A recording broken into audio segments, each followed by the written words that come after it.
warahmatullahi wabarakatuh. Saya Haisa Farina Salsabila dengan NPM 23130K1005, mahasiswa Pendidikan Bahasa dan Sastra Indonesia, Fakultas Keguruan dan Ilmu Pendidikan Universitas Lampung. Saya akan mempraktikkan Mikro BSI Keterampilan Mengolah Kelas dengan topik membedakan fakta dan opini dalam kalimat. Kelas 10 SMA Bahasa Indonesia Kurikulum Merdeka. Wassalamualaikum warahmatullahi wabarakatuh. Selamat menyaksikan. Assalamualaikum warahmatullahi wabarakatuh. Waalaikumsalam warahmatullahi wabarakatuh. Selamat pagi anak-anak. Gimana kabarnya? Ibu lihat di bawah ada sampah ya. Anak tadi tolong bisa diambil sampahnya. Nah, tempat makannya Vanessa tolong bisa. Nanti kena buku kan jadinya coklat bukunya ya. Iya, benar. Terus duduknya dirapikan. Kamu mirip Aisyah. Seperti itu ya. Yuk Ari, udah. Nggak bisa ditutup kan? Ya udah biarin aja. Mungkin fasilitasnya udah banget Bu. Kenapa? Iya, nanti kita minta perbantuan ya. Oke. Baik. Kita berdoa dulu ya anak-anak ya. Oke. Sebelum kita mulai pembelajaran pada hari ini, kepada Aisyah disilakan untuk memimpin doa ketua kelas. Baik, sebelum mulai pembelajaran mari kita berdoa. Sesuai keinginan masing-masing. Berdoa mulai. Amin. Berdoa mulai. Amin. Terima kasih Aisyah. Baik, untuk selanjutnya kita absen terlebih dahulu ya. Kita lihat kehadiran ya. Ya. Oke. Untuk yang pertama Ari Yunaini, Ari hadir, Raisa Atia, Raihan Fadri, Vanessa kenapa Vanessa? Vanessa hadir. Oke, baik. Hadir semua ya, kita beri tepuk tangan dalam kita semua.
bapak ganteng banget terus rambut gitu. Iya, oh, itu bapak saya. Oh, Bapak Ali, oke, baik, tidak apa-apa ya. Nah, benar kata tadi itu bersifat subjektif karena artinya itu bergantung pada sudut pandang pribadi seseorang tersebut gitu. Jadi selalu sama dan apa? Gak selalu sama ya. Kalau tadi kan fakta itu harus sama karena adanya data yang benar. Nah, untuk selanjutnya ada ciri-ciri fakta dan opini. Sebelum itu, Raihan sebutkan salah satu ciri-ciri fakta dan opini apa, Raihan? Yang pertama itu dapat dibuktikan dengan bukti nyata, Bu. Oke. Seperti laporan, data, foto, dokumen dan sebagainya. Oke, Aisyah, salah satu ciri-ciri fakta dan opini. Yang kedua, bersifat pasti dan tidak berubah, Ibu. Bersifat pasti dan tidak berubah. Oke, baik. Nah, jadi benar ciri-ciri fakta itu yang pertama itu dapat dibuktikan itu ada laporan datanya, foto, terus dokumen, terus itu bersifat pasti ya dan tidak berubah. Terus juga mengandung unsur 5W plus 1H gitu. Ada ciri-ciri opini itu bisa dibuktikan secara pasti, mengandung kata seperti menurut, sebaiknya, mungkin, kayak menurut saya pemandangan pada pagi hari ini sangat indah, itu kan merupakan opini gitu ya. Terus juga dapat berbeda antar individu, misalkan opini dari Vanessa bisa berbeda dengan opini dari Raihan. Mengerti ya anak ya? Oke, senyum dong, fokus ya. Selanjutnya ada perbedaan fakta dan opini. Aspek, ayo Vanessa bisa dibacakan mulai dari aspek. Aspeknya ada sifat, kebenaran, bahasa. Iya, faktanya apa Vanessa? Kalau sifat objektif dapat dibuktikan. Ya, benar. Kebenaran tetap dan pasti. Kalau bahasa mengandung data konkret. Oke, untuk opini Raihan? Untuk opini dari sifatnya itu subjektif, Ibu. Terus kebenarannya bisa berbeda-beda dan bahasanya mengandung kata penerimaannya. Oke, kita sekali ya anak ibu ya, murid-murid ya.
berdoa mulai. Berdoa selesai. Terima kasih Ibu. Oke, Ibu aja salam ya. Assalamualaikum warahmatullahi wabarakatuh. Baik, jangan lupa dikerjakan ya anak-anak tugasnya ya. Jangan lupa dipelajari ya anak-anak ya. Lanjut ya, sampai jumpa semua. Semangat.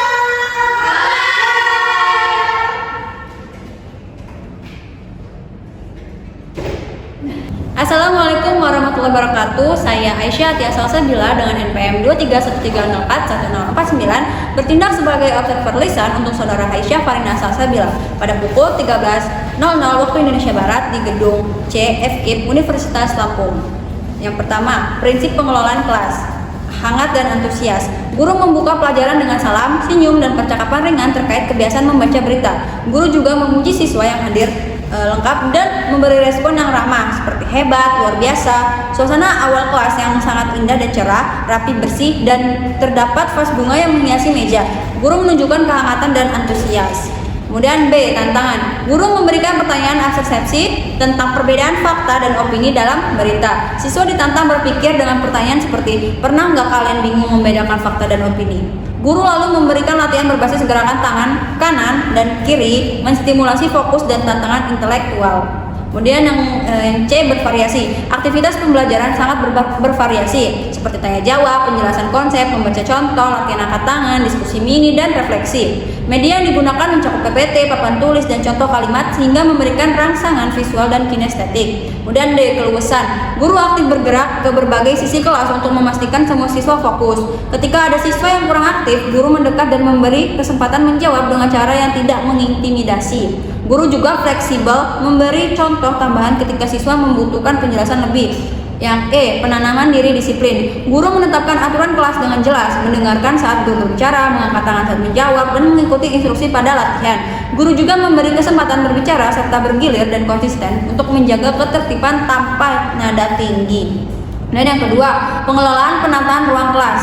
A, pengelolaan meja kursi. Meja dan kursi tetap pada posisi semula. Namun, guru memaksimalkan ruang dengan berpindah tempat saat menjelaskan dan saat memberikan latihan. Kondisi ini membantu siswa tetap terpantau dan mencegah siswa saling mengganggu. B, pengelolaan alat pembelajaran. Papan tulis digunakan efektif untuk membantu menulis perbedaan fakta dan opini. Contoh-contoh kalimat yang dibacakan oleh guru juga membantu siswa memahami langsung media. Kemudian media digunakan sesuai kebutuhan dan tidak berlebihan. Yang C, keindahan dan kebersihan. Guru memberi perhatian pada kerapian kelas saat berkeliling. Siswa terlihat tertib dan area meja tetap rapi selama kegiatan berlangsung. Suasana kelas nyaman untuk belajar. D, ventilasi dan tata cahaya.